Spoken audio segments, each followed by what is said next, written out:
Hey guys, welcome to Finally Clicked, the podcast where we discuss business, leadership, and personal development.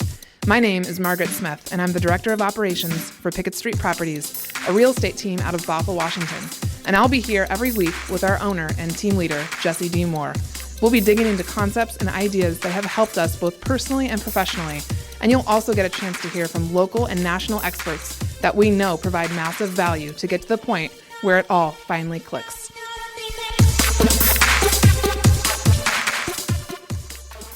Coming in hot from the new Finally Click Studios in Bothell, Washington. Oh my gosh.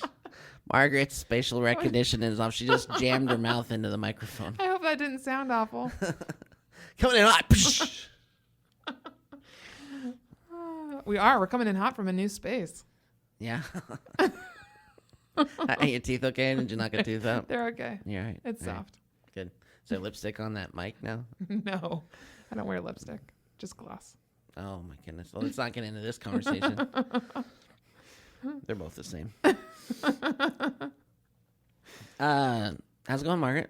It's going so well. Margaret Smith, ladies and gentlemen. Yay! Oh my God, I get a formal announcement. Claps and Jesse D. Moore. Whoa! Yes, yeah. Yeah. New studios, spacious, luxurious. I do actually feel like I can breathe in here more than the other I had to space. it was like cliffhanger when I had to go around the desk. It was like just so much little space. Well, we weren't sure if we were going to make it each time. Yeah, this is way easier. And I have a tendency to feel claustrophobic. Yes. And this is better. So maybe different ideas will flow from you now that we're in this space. Quite possibly. Yeah. Quite possibly. Yeah. You want to introduce our special guest for today? Sure, I would love to. So in the studio today, we have Sarah Troske. Woo! Hi, everyone. We're super excited to have Sarah on the podcast today for a number of reasons. But for those of you that saw our post on social media yesterday or whenever you're listening to this podcast this week, you know that Sarah has decided to move on and be a trainer full time. Well, maybe you should provide even more context Please for those allow me to provide that don't context. know what she's moving on from. A good point. Thank you, Context King. Who am I? Right? Who is Hey, guess Sarah what, Troske? everybody? Random person is moving on. This is how I roll. I assume everybody knows her. She's popular. Sarah, what's your middle name? Dawn. Sarah Dawn Troske has been our team administrator and transaction coordinator for Pickett Street Properties for almost 5 years. About four and a half years. Wasn't there a puppet on Sesame Street named Of course you would Prairie bring this Dawn? up. Prairie Dog? Prairie Dawn.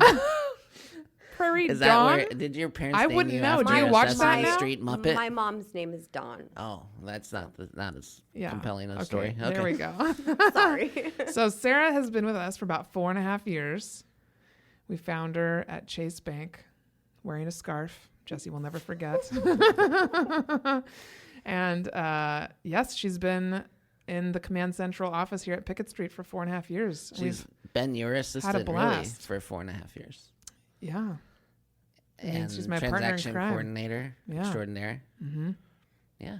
She's helped plan the Pacific Northwest Operations Retreat. She's helped put into action multiple events for the team and the company, and absolutely has been a total asset.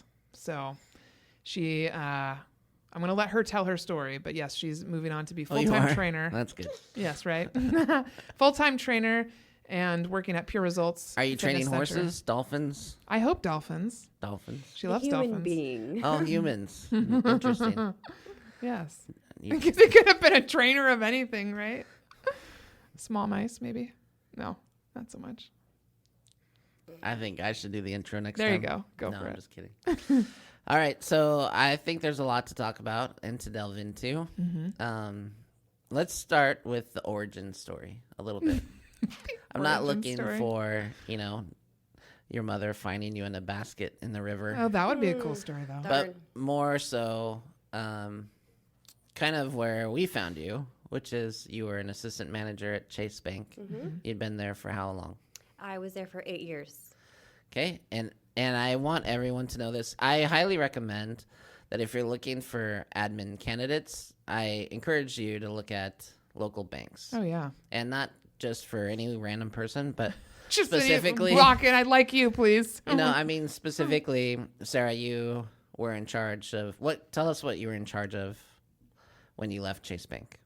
I was pretty much in charge of that branch's operational runnings. We had to be up to standard with audit procedures, rules and regulations, making sure we're keeping in check with those. And all of the employees are, with an understanding and knowledge of those, guidelines of the banking procedures, pretty much. So you're basically QA, quality assurance, that you had to make sure things were done and done well, correctly. Yep. How did your last audit go? Perfect. It was perfect, 100%, passed with flying colors. So I was really happy. It felt great. And so I just want to stress the point that I think by most measures, you were a star employee at Chase Bank. Anyone who does 100% on an audit, I would think they want to keep that person around. Yeah. And I found it interesting because I feel like their financial compensation was inadequate for not only your tenure, but for the level of work you provided. What do you think of? Do you think that's true? I mean, in a way, knowing what I know now, I mean, it's just different being in that corporate world, and they have, all within regional or districts, however it was, only so much allotment per branch was allowed for raises with every single employee, so ranging from managers to the personal bankers to the tellers. So have you heard? I wasn't really in control of it. Did you see on Facebook or social media or the news, however you get your information, did you see where a senator kind of laid into the CEO of Jamie Dimon of Chase? Oh, really? About their wages there?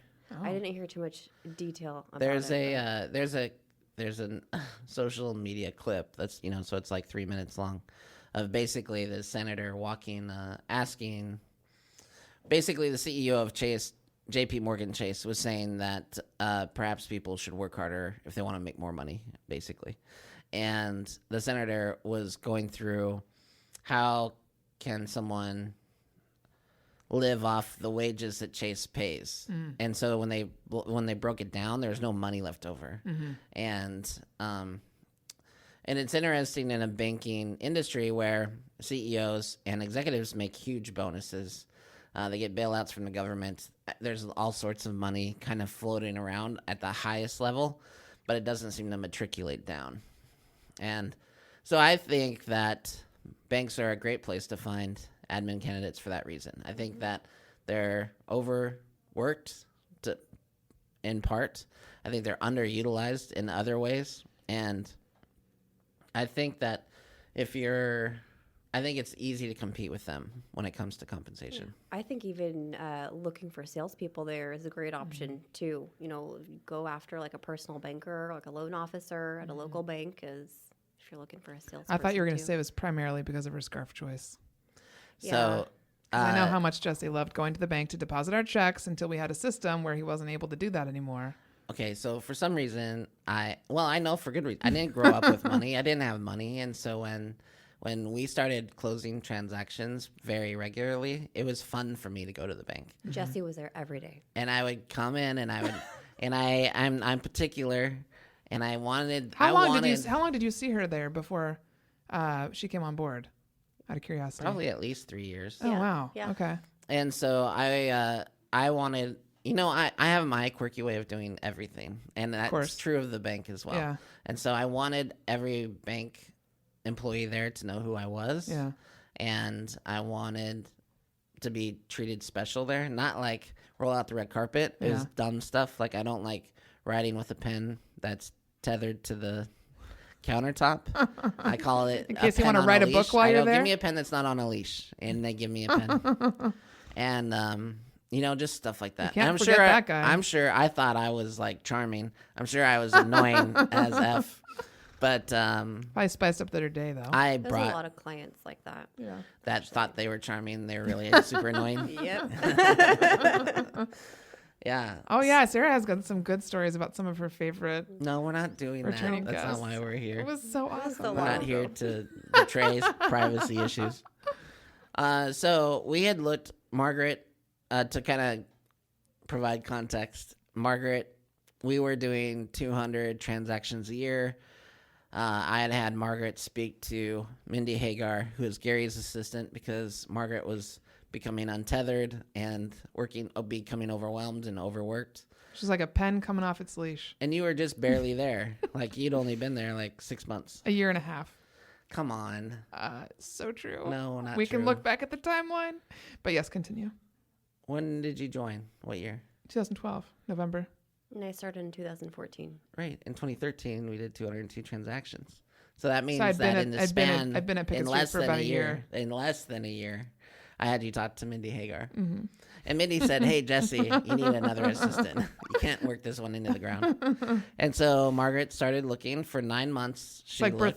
the birth of a child. And it's funny because I did see Sarah often. Yeah. And this is kind of a testimony to what we miss, right? Because you actually came true. from Grant. Yeah. I have a business associate, Grant, and we own a business together, and he has his own separate real estate enterprise, and he had interviewed you and found a different candidate who worked out perfect for him, and you were the second choice. And so when I called him and said, "Hey, we really need somebody, who do you recommend?" and he gave me your name, and I'm like, "Well, duh, like I see her every day." And so it was funny to me how things work out, right? Yep. Everything happens for a reason. And is maybe what I if I had come at you, you wouldn't have wanted to. I don't know. Yeah, I I don't was just think that's wondering, true like, at all. yeah, why did you say yes to Grant? Did Grant? Well, so I how did he do I that? specifically remember how it happened. He had approached me through Facebook Messenger, and he goes, "I hope this isn't like weird or whatnot." He goes, "I'm looking to grow my team. I think you would be like a great part of it. Are you interested?" And I like thought about it for a little bit, and I'm like, you know what? Like, this might feel right. Like, why not take a chance and see where this goes? And kind of went through that whole process with him, and then in turn, like Jesse just said, you know, I found you guys. So yeah, everything happens for a reason. It's like amazing. And it was an interesting time for you to join, because as soon as you joined, we hit a sales contest goal, and we flew everybody to Hawaii. So literally, you quit Chase, and probably within 2 months, you were on a plane to Hawaii celebrating with the team. Right. Yeah. And so what was that I was like? there for 3 months, and knowing I was going to go to Hawaii was like, wow, I literally have the best job ever. Like, people couldn't like believe it. Like, what, you're going to Hawaii? Like, Yeah, that was it was awesome. like one of the best trips, and like getting to know you guys. It was like, you know, that team camaraderie and just growth Yeah. and just Such a I don't different know how to environment from I Chase. can't even explain it in words, but yeah, it was good experience. Margaret, go ahead. I'm talking too much. It's your turn. No. Oh, okay. You want me to keep Yeah, going? yeah. All right. So if we advance in the timeline, I would say we skip to probably the next transformative moment in your tenure with us, which would have been the January that you decided to become sober. Yeah, so January 2017, I decided to become sober. And can we talk about that? Yeah, absolutely. All right. So I want Margaret, I want you to chime in here too.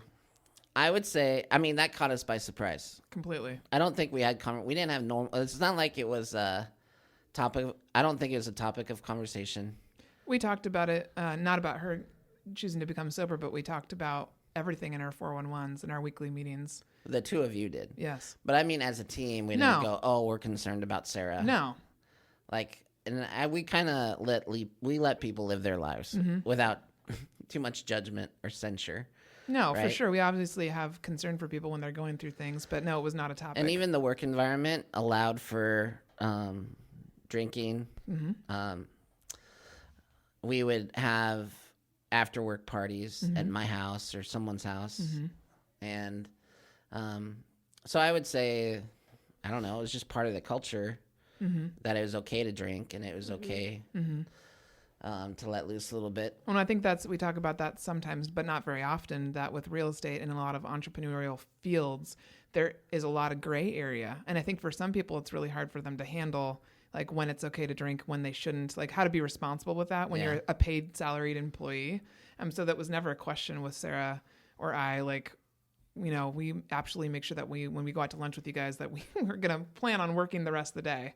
So yeah, the topic never came up. Like, so I just want to be clear that it's not like you were coming to, it wasn't. Oh no, it was not, what the word is. It was not bleeding over into her work life. Yeah. We weren't concerned about that. It wasn't a concern, an overarching concern for anybody.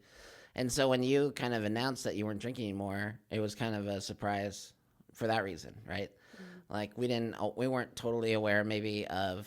No, I was a little bit worried about her personally, but I mean, same as like probably her family would say, like just, and not actually so much the drinking, but I was, I guess concerned that maybe she might be missing out on other things. Like maybe there was something going on in her head that she wasn't happy about.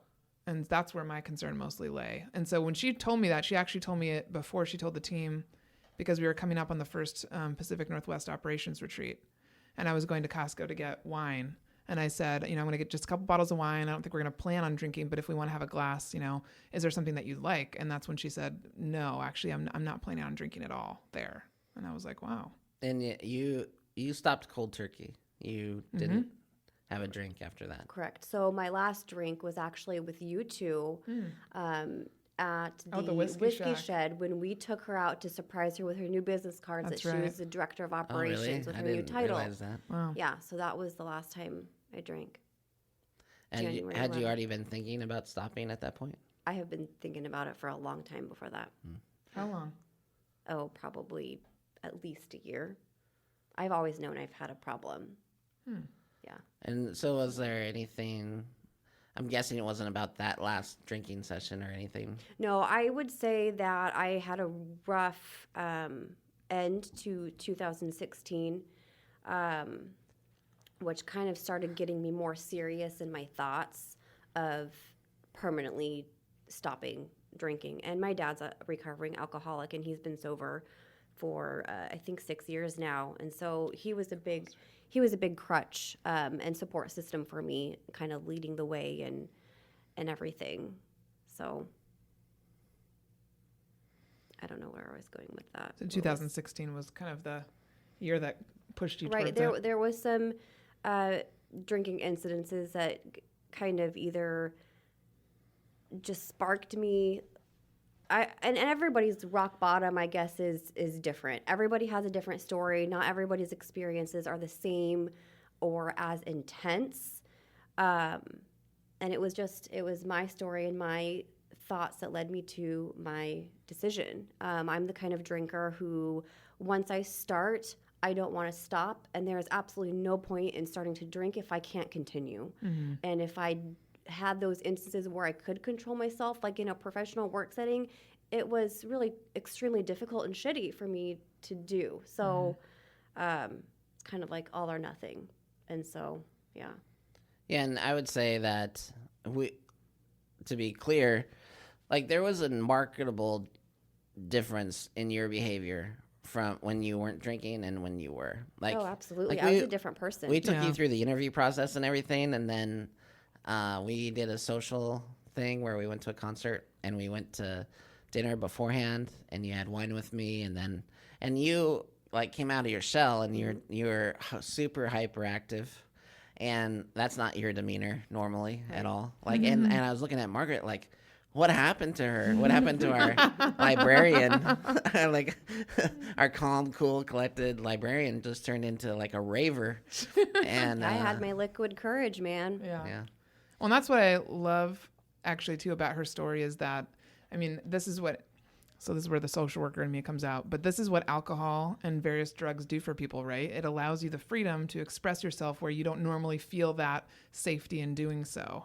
And so that real Sarah came out, and there's parts about her that I was like, we don't ever see this. I love this. I love that she feels so free, so happy, so brave, so just very much like that magical part of you that came out. And that's why I knew, like, the person I saw on the daily basis, like, we do things, I think naturally I don't know if it's just introverts or a certain type of person, but we have the ability to, change or morph ourselves. Any human probably does, to be able to, fit a situation. And I think that you've done that for so long. You got tired of doing that. Oh, and, yeah. I was stuck in this vicious cycle. Yeah. Of getting shit-faced, blacked out, feeling shitty the next day. Can tell you definitely I don't miss hangovers.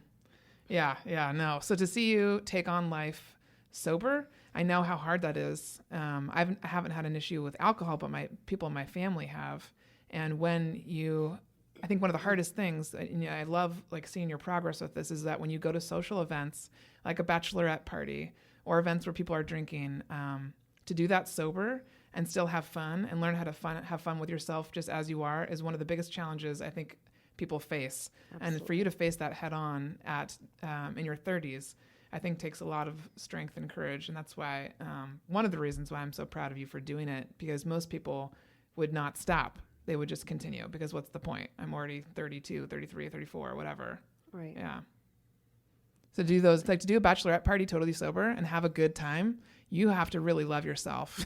And because I grew up not drinking. So I went through all this incredibly shy. I hope most people grew up not drinking. Yeah, well, right. But I mean, up until an inordinate, I really didn't drink regularly until I joined Pickett Street, because this is the culture of real estate. And so you have to learn how to kind of gauge yourself. But before that, I didn't drink on a regular basis. So all that super embarrassing, hard to stand up in public and be yourself stuff, I went through at an earlier part of my life. Right. And so that's what I think is so cool, is it's taking a lot of strength and courage for you to do that now, where most people will not. Yeah, it's kind of like I have to relearn it. Yeah. And, I've had to relearn, who I am and, myself.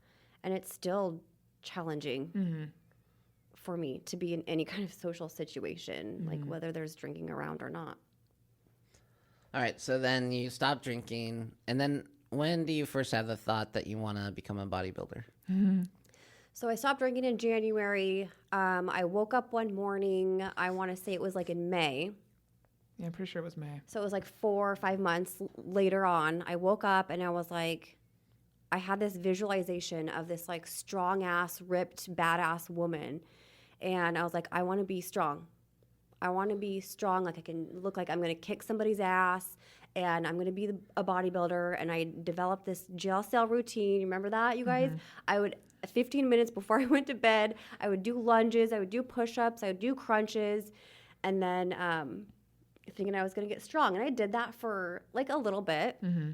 And I told you guys I want to be the bodybuilder, and you guys were whatever, Sarah. Well, let's just hold on for a second. So for those that aren't aware, how tall are you? I'm 5'1". Yeah, and that's generous, I think. I mean, maybe 5 3/4. Right, you're not a very tall person. Right.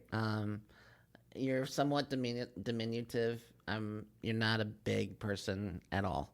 And when you first said you want to be a bodybuilder, you could have told me you want to be a Formula One race car driver, and I would have received it the same way, because you were in no way, shape, or form a bodybuilder. Right. Yeah.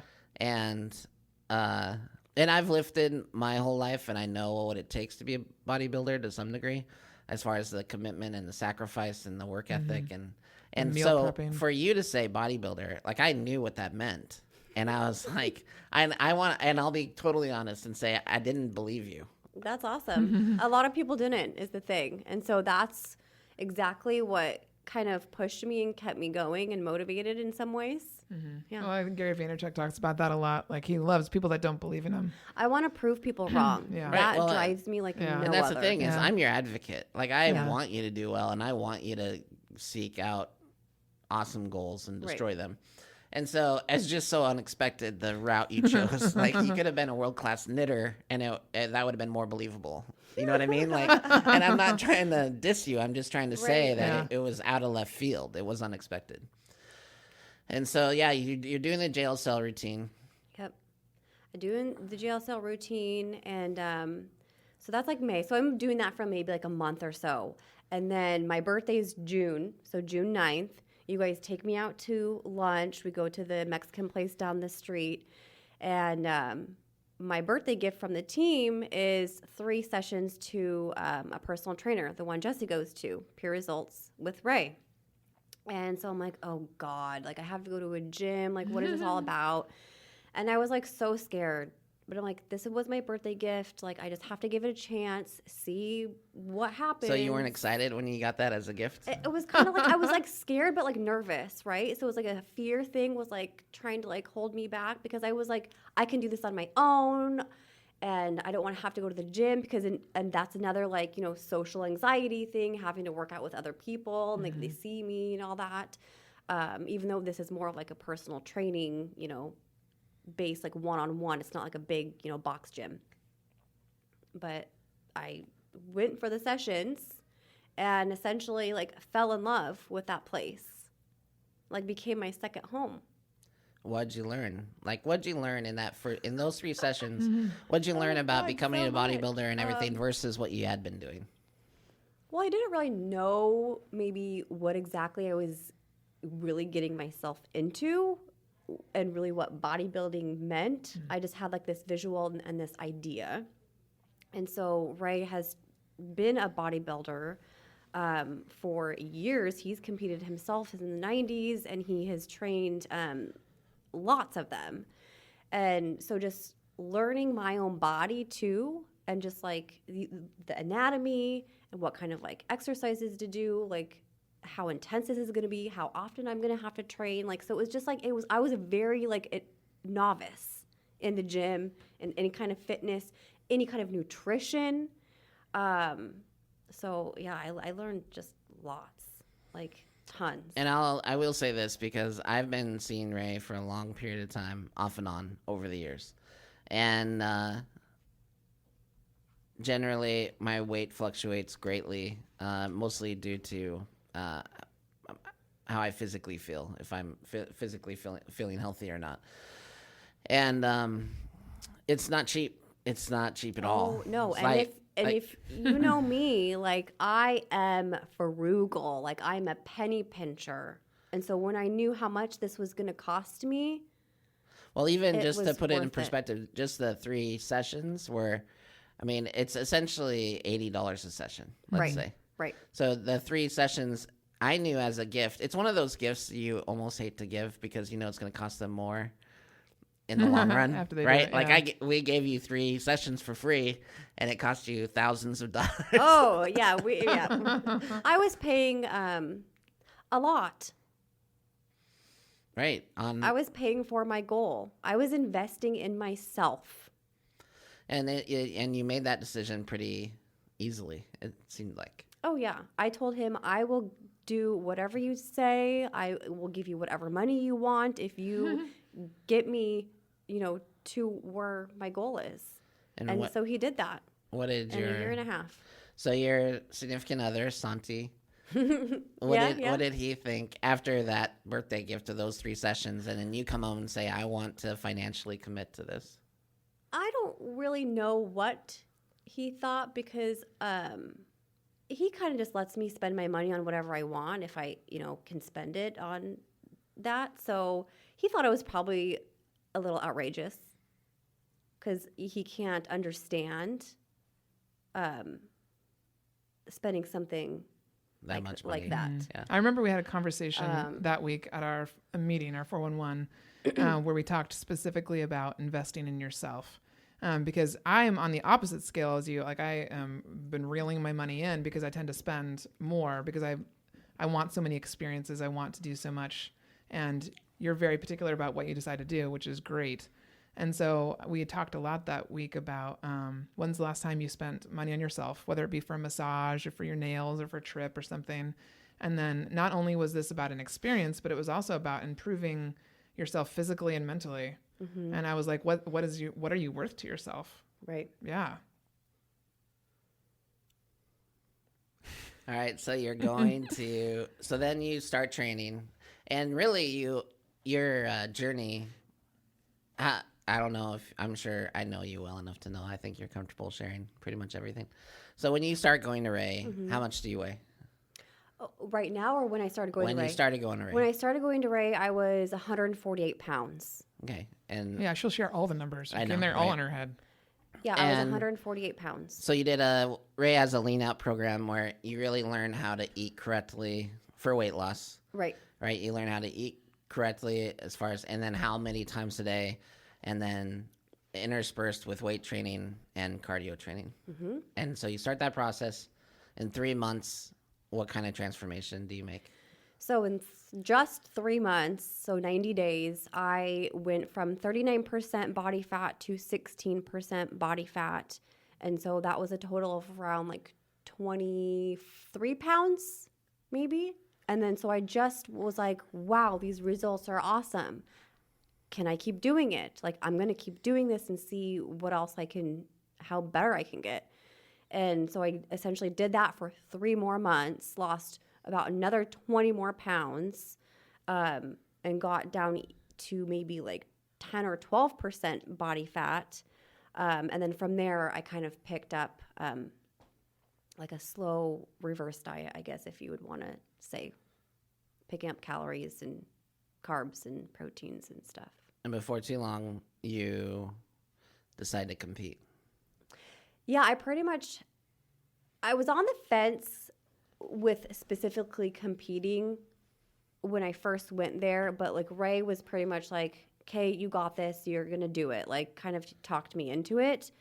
Yeah, within those 3 months, I was like, hey, this is happening. So how long is that training to where you're getting ready to compete in a bodybuilding contest? So I started there in June 2017, and then my competition was just last October. October of 2018. 2018. So it was like a year and a half, I would say. And how much did you weigh? What was your body fat when you went on stage? Oh God. When I went on stage, so I weighed myself first thing in the morning when I woke up, and I was 98 pounds. Mm-hmm. Wow. So you went from 148 pounds to 98 pounds. Yeah. So You lost a third of your 50 pounds. Yeah. overall mass. Yep. And then I was probably around 10%. So 5'5", almost 5'1", and 98 pounds is lean. That's real. Yeah. It was lean. And what percentage body fat do you think? I think I was probably around 10%. Really? So I could have definitely been leaner. Wow, that's hard to imagine. You were very lean. Like, I would have guessed maybe 7-8% body fat. No, I don't think I was that quite low. Huh. I mean, it could have been. I didn't measure myself like with it. I only measured myself like a month out maybe, so I could have been. I just was going based off of how, I look. And what was that experience like, competing? Oh my gosh, how do I put it to words other than like seriously, it was the best day of my life. One of the best days of my life. I had a lot more fun and than I thought I was going to have. Just all the competitors are super nice, are super awesome because we're all like in this like-minded, situations, and we've all gone through the same thing through this like prep over like the months and months. And the main thing I was really worried about was getting on stage and not smiling because I have a big smiling problem, like where I don't smile. And I just practice of my posing routine and, walking confidently in my heels, let alone like, cause I never wear heels. And so that was a whole other thing too. And so I just felt like I was glowing and I was just like so happy. It was just the best experience, like so good. Like I want to keep doing it. Because that was one thing I had a fear of. Like, I don't know if I'm going to really want to do this once I have that experience. So what was it like backstage? Because I know you were worried about backstage, and people talk about how other performers are backstage, and they can sometimes be, I don't know, kind of evil or like. No, I mean, the whole production company was very organized. They got you lined up. You knew when you were going on. And the people were just getting ready. They're getting ready, doing their hair, doing their makeup, eating their rice cakes and peanut butter in between and, getting glazed up and retanned. And just everybody's super nice. Who did you talk to backstage? I talked to a couple of the girls, and so, we of course kind of all follow each other on Instagram too, like before and after. And then my suit lady was there, and so, yeah. And then what did you have to eat before you went out on stage? Before, so my suit lady, Mary Christine, she actually shoved a candy in my mouth. It was like a sour gummy worm. So that's kind of what I had. I thought I remembered you saying you had like a spoonful of peanut butter or chocolate or something because it actually makes your muscles pop to have sugar running through you or something you told me. I had maybe like a dark energy. Chocolate, like truffle. Okay. Yeah. I can't remember if I ended up taking that or not now. But I know what you had right after your competition. oh my gosh, yeah. Everything in my fridge. Not everything. No, Sarah had asked that. I had said, hey, I lived very close by where the competition was happening. Yeah. And I had offered, hey, when you're done, like I enjoy cooking and like whatever you want. When you're done, I'll make it. And so I had thought you were going to ask for steak. And you asked instead for French toast. French toast. I had been wanting French toast for like months a year and a half. And I just held out. And you made the best French toast. So like at 9:30 at night, I made you, I think 3 servings of French toast. Was it 3? Oh my God, I thought it was 1. No. It was definitely 2, and I think maybe 3. It was delicious. And then I made we had other people over to celebrate your day. And then I made steak for them, steak bites. And so you had some steak bites too. Mm-hmm. And you were... And an ice cream sandwich. Oh, yeah. Yeah. Delicious. I mean, and then the binge began. Then you were just like... Oh, my God. Don't even be started on an ice cream binges. So wait, I want to go back to the competition for one last second to talk about your family and your friends. What did your family think about seeing you compete? They just think I am like an inspiration, right? They're just like... They're blown away. And then thanks to you kind of riled all the Troske tribe together. Everybody showed up in their shirts. Yeah.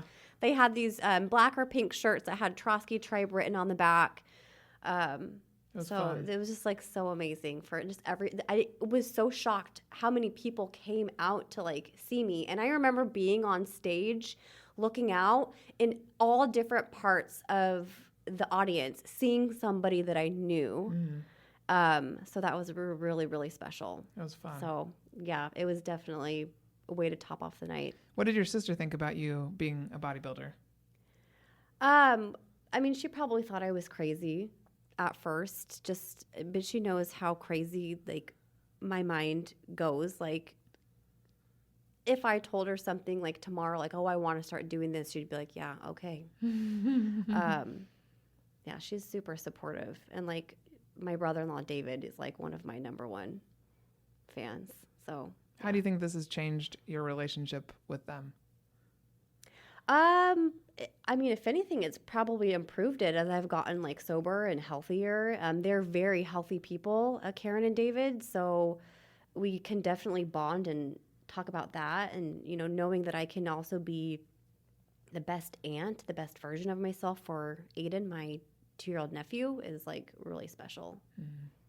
Yeah. So after the competition, what's next? Well, I take home my 4 trophies, and they are lined up on my dresser at home. Oh, yeah, including our favorite award. All right, the best award. And I literally cried. You did. So did my brother-in-law David. A lot of people did. Well, because I got up on stage and I essentially told my story. Well, so to context, so everyone can understand. They go through the different weight classes, and then they hand out awards to the winners. But towards the end, they have a special award. It was actually in the beginning of it was the first time I was on stage out of the 3 times. Oh, it was? That I got it. Mm-hmm. Because it was my first 2 awards. Because I remember taking the picture. I got my 2 awards, and I knew I was still going to be up for 2 more in the other figure divisions. Okay, so somewhere in the beginning to middle, the organizer of the event got on stage and prefaced an award they give out every year for most inspirational, right? And they talked about where it came from and and who they like to award this to. And essentially it was, this isn't the person that's like the best bodybuilder. It's maybe the person that has overcome the most to be on stage, to be there that day. And maybe, and again, it's not about them being a physical specimen so much as it is a reflection of strength and mindset. And out of all the people that were competing, you won that award. Yeah. And how big of a surprise was that? It was a surprise. So I told my whole story to my suit maker, Mary Christine. And so she has been doing this for like 30 plus years. So she is really good friends with Elaine Craig, who runs the Craig Productions. All right, so again, for people that don't know, you had to order a specific swimsuit. Oh, yeah. That was My bedazzled and competition bejeweled. suit. Your competition suit that Yeah. cost a lot of money. Yeah. And for tiny pieces of fabric. Oh, it's so beautiful though. And so I'm going to wear it again this year. I mean, why not? And that's just another part of the process, right? It's another sacrifice you have to make. As far as financially, you have to pay for these suits you're never going to wear anywhere else. I'm going to wear it again this year. But you're not wearing it to the beach, right? Like, I'm not. No. That would be awesome, Or for though. photo shoots. Yeah, Right. but no. Okay. Not going for swimming. And so anyway, so the event coordinator heard Yeah. the story from your suit designer. Yes. Yeah. And it was cool. So we're all sitting there in support of you. And she starts talking about you and what you've overcome and how much of a change you've made in such a short period of time. And that's when I lost it. Other people lost it. I mean, it takes a lot for me to cry. Yeah. It does. It does. Most people wait years and never see it. And just the inspiration. You were an inspiration to me that night for sure. Thank I mean, you. you're often an inspiration to me, but that night for other people to recognize just how much you'd accomplished was everything to me. So Yeah, no, I was sitting next to Lene Thornton, who had driven over from Spokane to watch the competition, and we were screaming and whistling. She was whistling. She's a whistler so loud that the people in front of us were like, "Oh my God, what's going on?" We were like, "But this is just happening." We're like, so I think the people around us might have been slightly annoyed, but we didn't care. It was cool. Yeah, it was cool. And I think, Miriam Porter is another one that came, sat next to my mom and my aunt, and she was crying the entire time. She was just like, she was so inspired. It was cool. It was an awesome moment. Yeah. It just blows my mind. Like, in just a year and a half, what I can do, and then how many people that I can inspire. It just feels really good.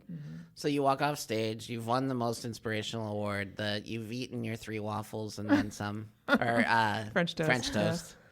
And you wake up the next day, and then what's next? Oh my gosh, I'm just like on high on life.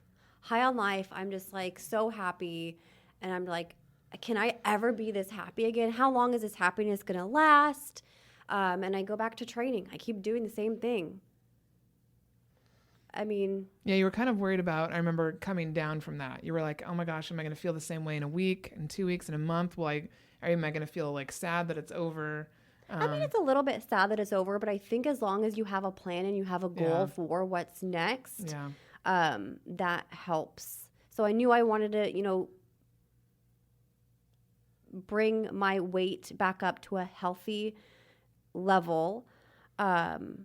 And I wanted to do that slowly because I was in a vulnerable place for fat gain. And I didn't do a very good job of it. So there was some binging situations with pints of ice cream. But that's just something that I take as a failure, and I learned to not do that next time. And so I have a totally different plan for this prep and for what's to come after this next competition in October. So, I don't know much about body. Maybe you know some stories, but I would have to say, like, the binging.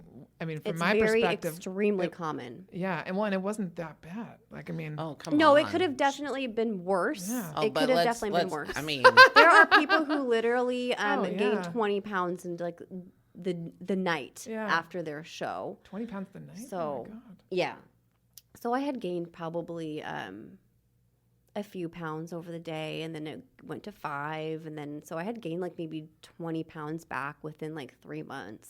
which is very fast. So.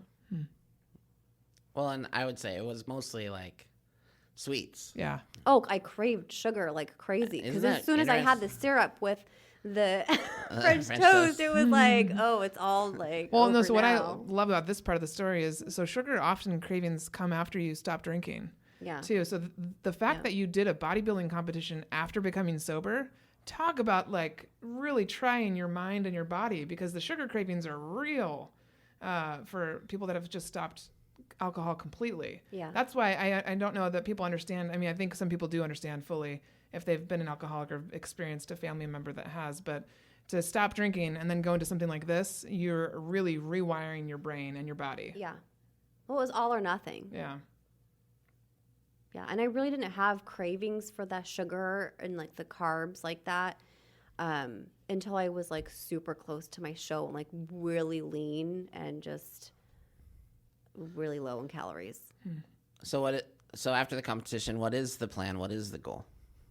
That's what I'm trying to get to next. So after the competition was to bring up my weight and just continue training, add more lean muscle mass because I want to be bigger. What about becoming a trainer? Becoming a trainer? Oh, yeah.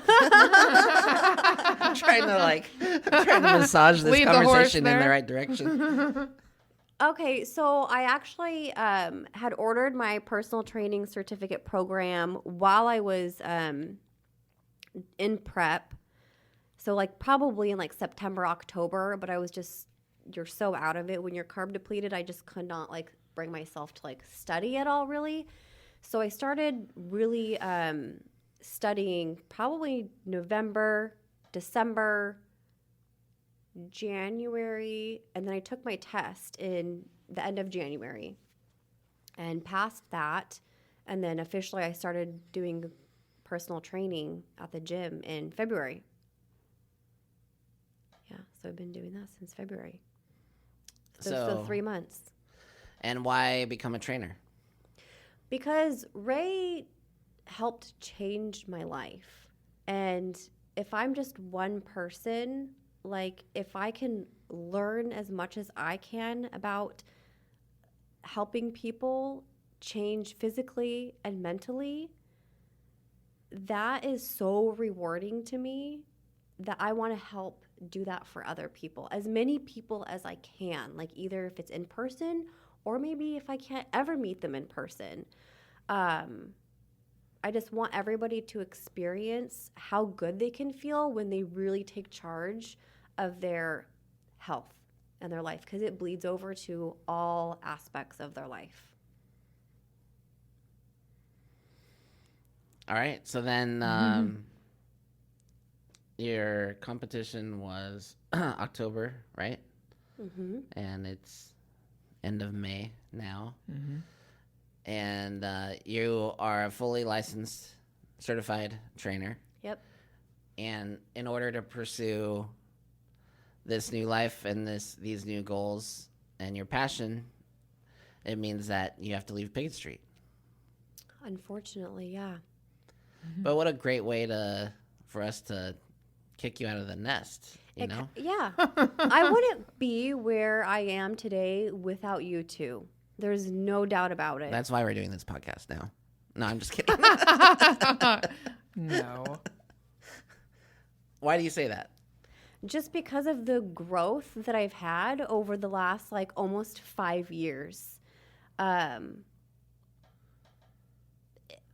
could tell you that I hated reading when I joined the team.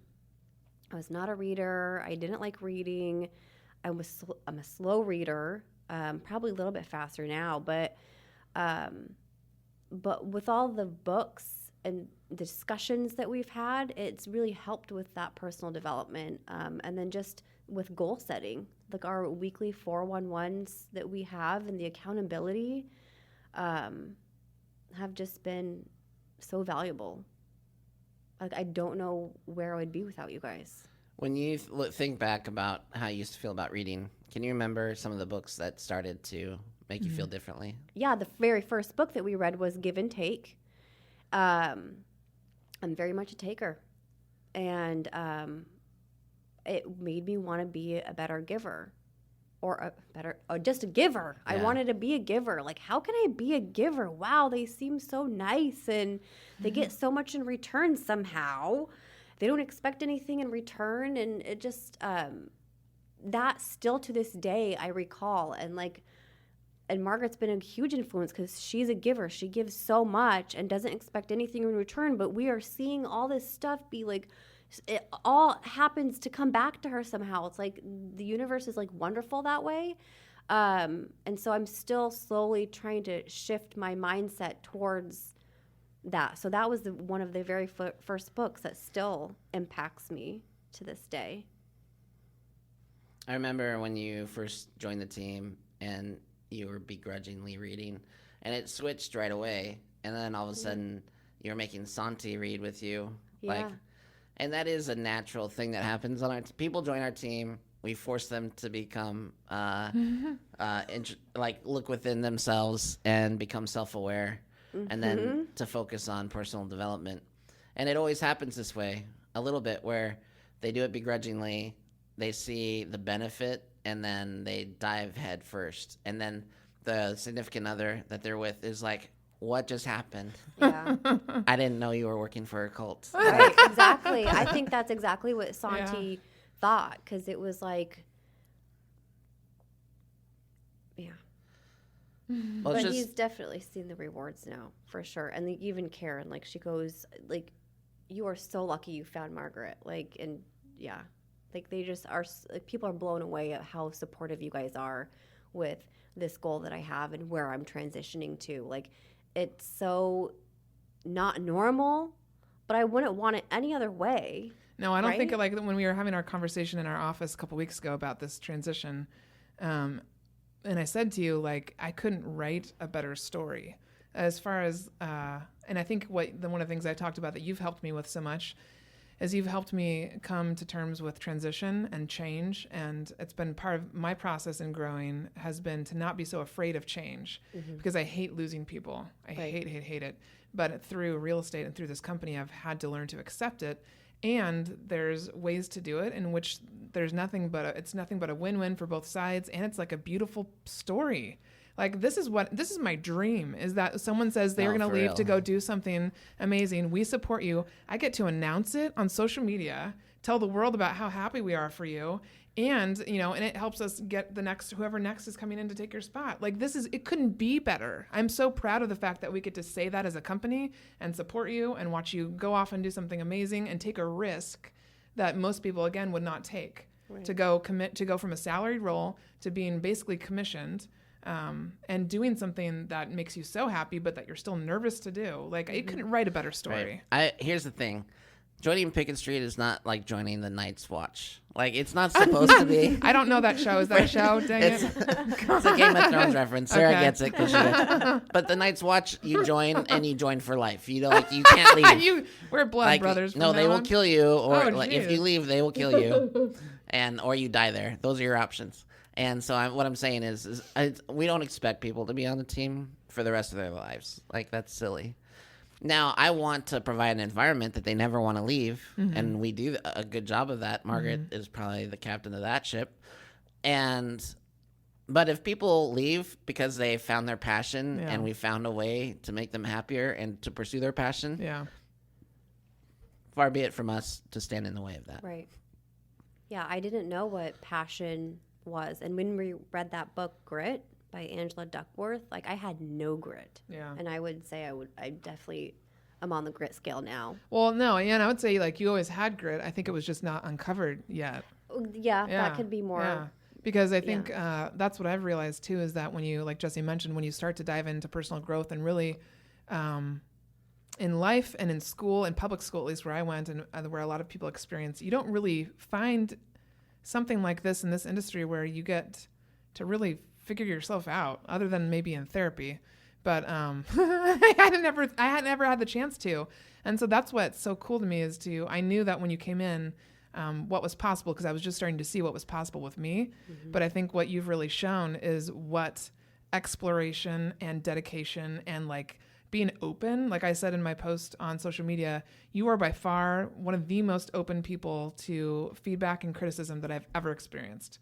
And it's because of that openness that you are where you're at today. If you hadn't been open, it would be a totally different story. Yeah, there would be no growth. There would be no change. Yeah. You are, I will say that, you are very good at taking criticism. Like, it's one of your superpowers. It's a superpower for sure. Well, thanks, guys. Yeah. It's contributed in a huge manner. And I hope that other people learn from that. I definitely have learned from it, to not take it so personal and to apply it and to just think about that person's perspective. Right. Like Tyler Schmidt talked about at the retreat with us. I think it's something that a lot of other introverted and admin personalities can learn from is your story, because by being open to it, you are flourishing. Totally. Yeah. It's cool to watch. So how many training clients do you have now? So I'm training pretty much every night, Monday through Friday. I'll train anywhere from 1 to 4 clients a night. So. And you have some spots opening up. So I will definitely have some spots opening up. So I imagine if anybody needs a trainer, then they should be reaching out to you. Absolutely. I would love to help. Great. And we have a little bit of a transition plan in place, and I find that that's necessary in all the time. I just don't think open-ended leave dates work. I think people become bitter and resentful, and I understand why some people do it, but for us, we like to have a hard deadline for everybody's sake, so you can start to plan and actually take the leap, because it's a big leap again to go from a salaried role to being kind of free and on her own. Like I'm working with her to develop a plan around her marketing and what that looks like, what she exactly can offer people. And I think you need to jump in head first and really start just doing it to figure out how it's going to operate and work for her. Right. So that's why, we came up with the idea of July 1st, which also helps give us a deadline on finding another new candidates to take over her role. But the nice thing is she's going to be around, so she'll help us through that transition. All right, I'm going to put you on the spot for a second. Mm-hmm. Like she hasn't been on the spot the whole time. Right. If you could... Oh, yes. Do you think you can come up with the top 3 things that you learned while at Pickett Street? The top 3 things, like right now? Yep. Oh, my God. They don't have to be final, but just what comes to your mind.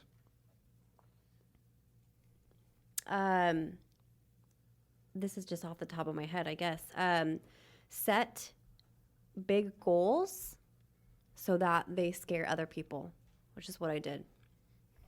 I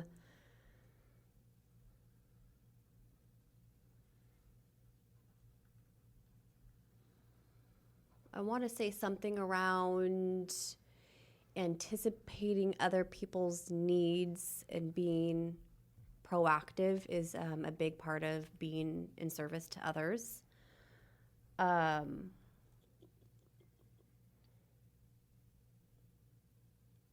And that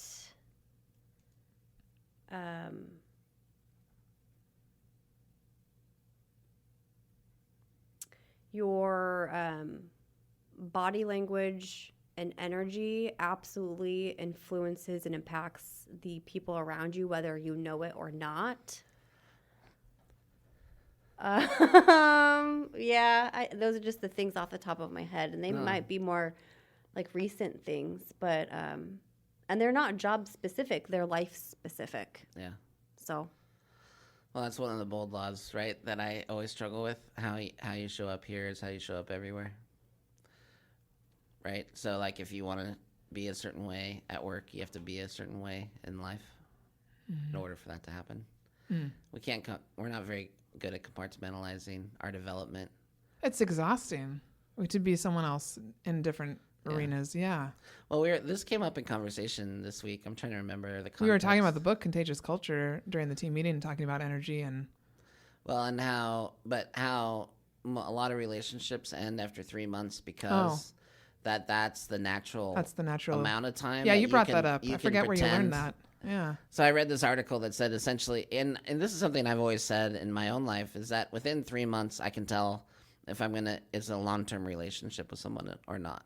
Because for whatever reason, at 3 months, they either drive me crazy and I can't be around them. What's so funny about that is that same length of time as a season, right? Which is when people say, like, you don't know someone until you've seen them in every season. Like 90 days, 3 months, about a season. Never heard that saying. But You haven't? Yeah. Oh.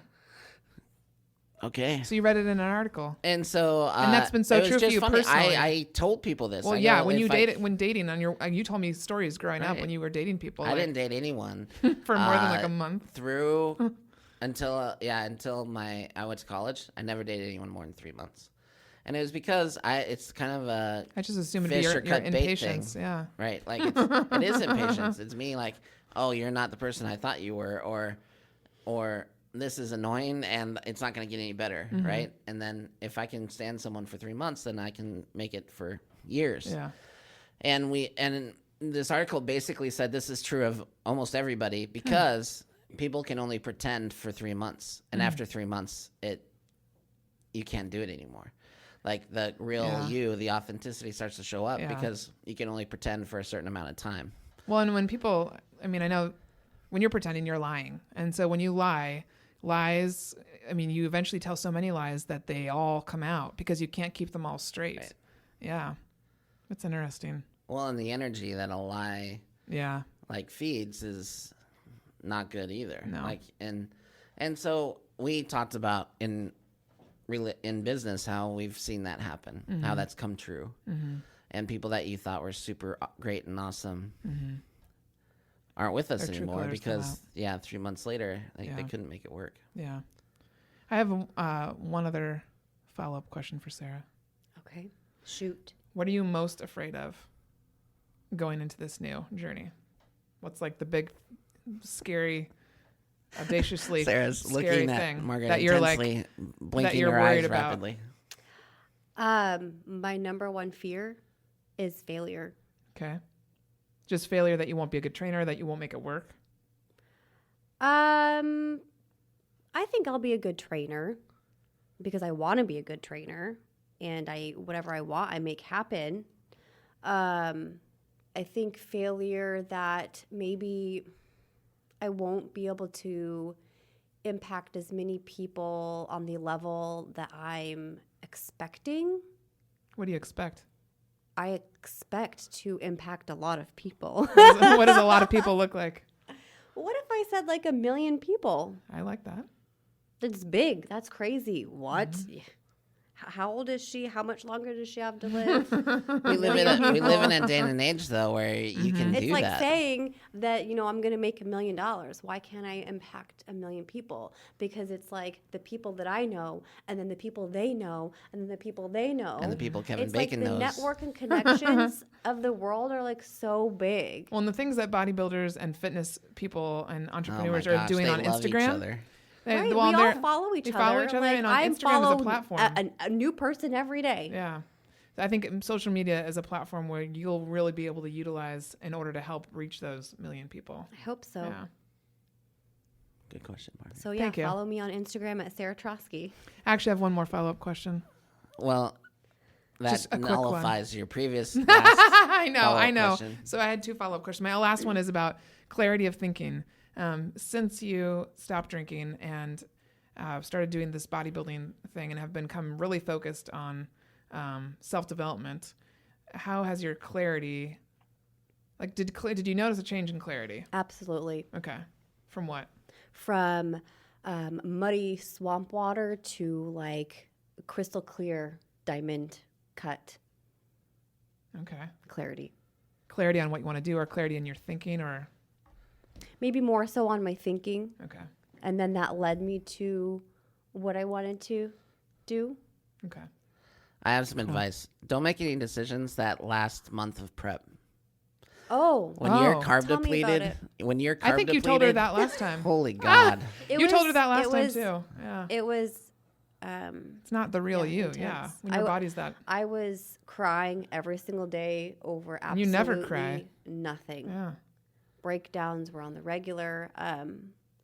No, I have a different plan this year, so it might not happen as extreme, But now it's kind of, I know what to expect, so it might not be as intensified. Well, tell Santi I have an extra room if he needs it. Yeah, I feel for him. I don't know how he did it. He was walking on eggshells. Yeah. Yep. All of us were a little bit. Really? Was it that bad at work? If it was bad at work, it was like literally 4 times or more worse at home. I'm sure. No, it was bad. The last 2 weeks especially were...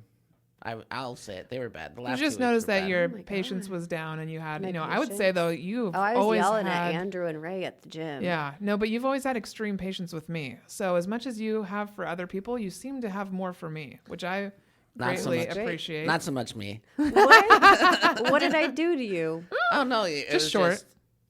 You know what you said about body language and everything. Mm-hmm. Like your reserve battery life was blinking red. With fewer calories and fewer energy. So that's what I'm saying is when you think, all I'm saying is I know you have clarity of mind because you're sober. Yeah. But you also need a few carbs. Your brain, You need your brain needs carbs to function properly. That's what I'm saying. Which there was very lack of. So I know Lene Thornton, who was inspired to do her bodybuilding contest this year during April because of you. Yeah. She said those last 3 weeks were ridiculously hard, and she worked all the way up until she took the day off before, like you did. That's what I did. Yeah. It's so funny that that is so hard.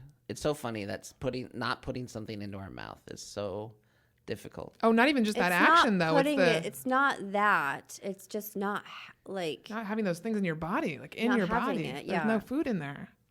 No, I understand that, but I just mean like it's not like it's just weird how much we crave it. Oh heck yeah! Well, we're growing off of it. It's like I wish everybody could have the experience of prep life, even if they're not going to compete, just so they know what it feels like to go through an extreme situation. Because I learned a lot about myself. It was like a roller coaster, but I pushed through, and like it just proves that it's like so mind over matter. Yeah. Your mind gives up so much before your body does. Well, it's like what David Goggins says, right? Right, his 80-20 rule. Mm-hmm. Right. That when we want to give up, we have 80% left in us. Right. Yeah. Well, and they say like so many books that we read talk about the experiences you have, and sometimes the ones that you hate the most are the ones that teach you the most. Yeah. So I think you have to go through stuff like that to get perspective. Do this stuff you hate. Feel happy. To get to the place you want to go. Yeah. Absolutely. Mm-hmm. Well, Sarah, we love you. Thank you for spending almost 5 years with us. And thank you. We just pour blessings upon your head as you leave for your new vocation as a trainer. Yeah. I think it's exciting. Well, thank you for your support. I love you guys. Thanks for having me on the podcast. This is fun. It's not as nerve-wracking as you thought it was going to be, right? No, I thought I was going to throw up before we started. And then, like I said, like once we started talking, it was like, just normal. Thought we were just like hanging out at this table. So I asked 2 things of our listeners. Anyone that lives in the greater Seattle area that might need a physical trainer should slide into Sarah's DMs on Instagram. Into her DM. Yeah, slide in there. And what's your Instagram handle? Sarah Troske. SarahTroske. Yep. And then we are in need of another assistant. So if you think of anyone that might be a good fit and wants to be in a place where you have a growth-minded culture, fill out that form I put online. Fill out the form. Fill out the form to fill in my shoes. Oh, good one. Yeah. I'm size 6. Oh God, that's small feet. We're looking for someone small because size 11's already taken. Sorry. But yes, there's a form I'm funneling people through. You can find it on my Instagram, Pickett Street's Instagram, on that post that I did about Sarah. But essentially, that's where we're guiding people so that we can start to look for the next person, which is going to be a really, really hard role to fill. So your last name might have to rhyme with Troske. Oh, I don't think that's a requirement. Troske. There's probably not another one. Shabatsky. Yeah. What was that character on Robin from Saved by the Bell? See, Sarah Robin knows all your Shabatsky references. Yeah, what's that from? Oh, that's How I from Met Your How Mother. I Met Your Mother. Yeah. Sarah might just have to appear on the podcast again because she knows your references way better than I do. I was very proud of myself for using a Night's Watch analogy. I loved that it. was pretty Absolutely, it was perfect. I had no idea, but I really liked that you two knew it. So that's good. Okay. Yeah. All right, see you next week on the next episode of Finally Clicked. Thanks, guys.